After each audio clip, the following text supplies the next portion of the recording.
जिन्या को जैसे ही पता चलता है कि फिरोज दानिश का बिजनेस पार्टनर है, उसके दिल में फिर से शहरम को पाने की चाह जाग उठती है। वो तुरंत फिरोज को कॉल करके फरियाल के बारे में भड़काती है। फरियाल आज भी सिर्फ तुमसे मोहब्बत करती है और शहरम उसके साथ अच्छा बर्ताव नहीं करता। ये बातें सुनकर फिरोज के दिल में दबी मोहब्बत फिर जाग जाती है और वो उसी वक्त फरियाल को मैसेज करता है, मुझे पता चला है तुम आज भी मुझसे मोहब्बत करती हो। लेकिन किस्मत को कुछ और मंजूर था। वो मैसेज शहरम देख लेता है। हालांकि उसे अपनी मोहब्बत पर पूरा भरोसा होता है, इसलिए वो खामोश रहता है। एक दिन ऑफिस से लौटते वक्त अचानक फिरोज फरियाल के सामने आ जाता है।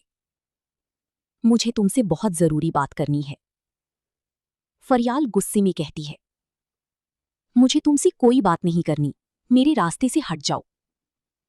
लेकिन फिरोज चीख पड़ता है, अगर तुम चली गई तो मैं अपनी जान दे दूंगा। मजबूर होकर फरियाल उसके साथ एक रेस्टोरेंट चली जाती है, मगर उन्हें क्या पता था कि पीछे से जिन्या उन दोनों की वीडियो बना रही है। वो तुरंत वो वीडियो शहरम को भेज देती है। वीडियो देखते ही शहरम की होश उड़ जाती हैं।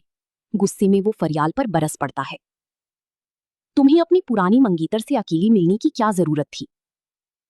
रोती हुई फरियाल सफाई देती है, मैं सिर्फ उसे समझाने गई थी कि मैं उससे मोहब्बत नहीं करती। लेकिन शहरम का गुस्सा कम नहीं होता।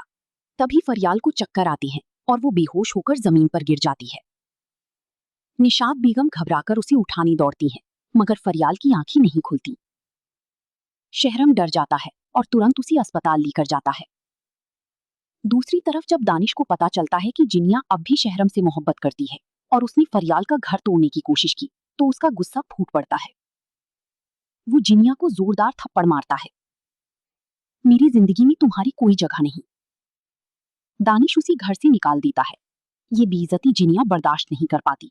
उसकी मानसिक हालत बिगड़ने लगती है। डॉक्टर चेकअप की बात कहती हैं, इनकी मानसिक स्थिति ठीक नहीं, इन्हें मेंटल असाइलम में रखना पड़ेगा। उधर दुबई में जरार और महक की घर बेटे की पैदाइश होती है। खुशी के माहौल में तभी सीरत का कॉल आता है, बेटा जिनिया पागल हो गई है, मैं यहाँ बिल्कुल अकेली हूँ, वापस आ जाओ।